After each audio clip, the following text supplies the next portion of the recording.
කොහොමද ඉතින් ඔයාලා හැමෝටම මම නම් හොඳින් ඉන්නවා. අද මම ගේන්නේ vlog එකක් නන් නෙවෙයි ඔයාලට. අද ගේන්නේ මම ටිකක් වෙනස් වීඩියෝ එකක් ඔයාලට.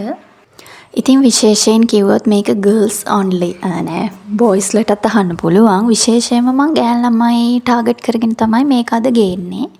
ඉතින් අපි ගෑන් ළමයි විදියට කොහොමද අපේ ජීවිතේ ඉස්සරහට ගොඩනගා ගන්නේ? කොහොමද අපි ඉස්සරහට එන ප්‍රශ්න වලට මුහුණ දෙන්නේ?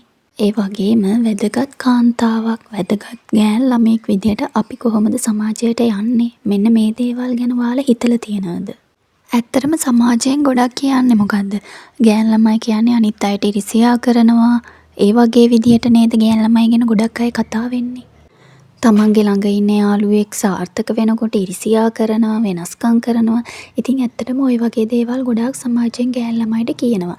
ඉතින් අපි එහෙමද ඇත්තටම නැහැ. අපි කවදාවත් එහෙම වෙන්න හොඳ නැහැ. මේකෙන් මම කියන්නේ හැම ගෑන් ළමෙක්ම ඒ වගේ කියලා. ඒ වගේ අය ඉන්නවනම්, එහෙම දේවල් තියෙනවනම් ඒ දේවල් නැති කරගන්න අපි කවදාවත් කාටවත් ඉරිසියා කරන්න, වෙනස්කම් කරන්න හොඳ නැහැ. මම හිතන්නේ ඔයාලා ඕන තරම් දැකලා ඇති සාර්ථක වෙච්ච ගෑන් ළමයි, කාන්තාවන්. ඉතින් ඔයාලට ඒ අය දැක්කම මොකද හිතෙන්නේ? මට නම් ඇත්තට මේ වගේ අය දැක්කම ගොඩක් සතුටුයි. ඒ කෙනා සමාජයේ කාන්තාවන්ට විශේෂයෙන්ම ලොකු මොටිවේෂන් එකක්. ගෑන් ළමයි ගොඩක් දුරට ඉගෙන ගත්තම බලන්න කොච්චර ඒ ගෑන් ළමයට ආඩම්බරද. ඒ කෙනාගේ වටිනාකම ගොඩාක් වැඩි වෙනවා තමන්ගේ අධ්‍යාපනයත් එක්ක. ගෑන් ළමයිගේ වැදගත්භාවය පෙනුමට විතරක් කවදාවත් සීමා වෙන්නේ නැහැ. ඒ දේ අපේ හැසිරීමෙන්, උගත්කමෙන්, අන්න ඒ වගේ දේවල් වලිනුත් තීරණය වෙනවා. මම මේ වීඩියෝ එකෙන් ඔයාලත් එක්ක කතා කරන්න හිතාගෙන මේ වගේ වීඩියෝ එකක් කරන්නේ. මේ වීඩියෝ එකට අනිවාර්යෙන් ඔයාලා කමෙන්ට් කරන්න. ඔයාලා කොහොමද ඔයාලගේ ජීවිතේ හදාගත්තේ? ඔයාලට මොන වගේ ප්‍රශ්න ඇති වුණාද? ඔන්න ඔය වගේ දේවල් තියෙන අය අනිවාර්යෙන් මේ වීඩියෝ එකට කමෙන්ට් කරන්න. හරි, අපි ආයෙත් එහෙනම් කතාවට යමුකෝ. තව ඔයාලගේ ලයිෆ් එකට ඔයාලා ඇඩ් කරගන්න ඕන යාළුවෝ මොන වගේද කියලා ඔයාලා හිතලා තියෙනවද? ඔයාලට උදව් කරන ඕන දෙයකදී ඔයාලත් එක්ක ඉන්න යාළුවෝ විතරයි. බොරුවට නිකන් කපටි යාළුවෝ ඔයාලගේ ජීවිතේ තියාගන්න ඕනේ නෑනේ. ඇත්තට මේ වගේ අය කෙලින්ම අයින් කරන්න.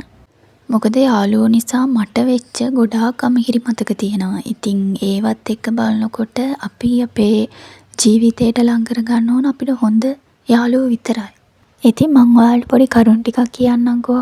අපි සාමාන්‍යයෙන් සමාජයට ගියාම අපි කොහොමද වැදගත් විදියට හැසිරෙන්නේ? විශේෂයෙන් ගෑන් ළමයි විදියට කොහොමද වැදගත් විදියට හැසිරෙන්නේ?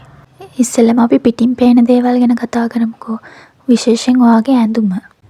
අපි අඳින්න ඕන තැනකට ගැලපෙන ඇඳුම. උදාහරණයක් විදියට අපි පන්සලට යනවා නම් අඳින්න ඕන පන්සලට ගැලපෙන විදියට.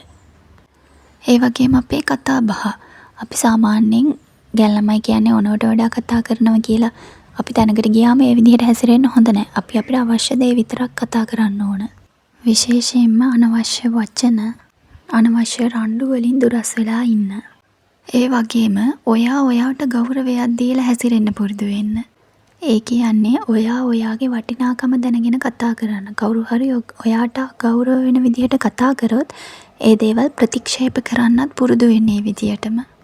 ඒ වගේම ඔයාගේ ජීවිතය ඔයා සීමා තියාගන්න ඕන. හැමෝටම හැමදේම කියන්න ඕනේ. ඒ වගේම අවිශ්වාස අය ඉස්සරහා ඔයාගේ පෞද්ගලික දේවල් කියන්න යන්නත් එපා. කලිනුත් කිව්වා වගේ යාළුවන් තෝරා ගැනීම, හොඳ ගුණ, හොඳ සිතුවිලි තියෙන යාළුවෝ තෝරගන්න. ඔයාව පල්ලෙහාට ඇදලා දාන, ඔයාට නරක දේවල් වලට බලපෑම් කරන යාළුවෝ තෝරගන්න එපා. යාළුවෝ කියන්නේ ජීවිතයට බලපාන ලොකු දෙයක්. ඒ වගේම ආරක්ෂාව ගැන හිතන්න ඕන. අනාරක්ෂිත තැන්වල, නොගැලපෙන තැන්වල ඉන්න යන්න එපා.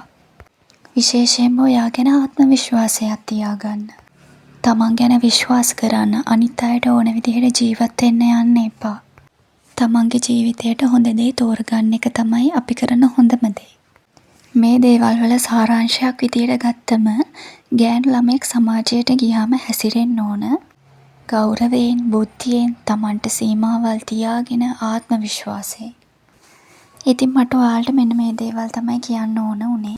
මම හිතනවා මේක ගෑන් ළමයට ගොඩාක් වැදගත් වීඩියෝ එකක් කියලා.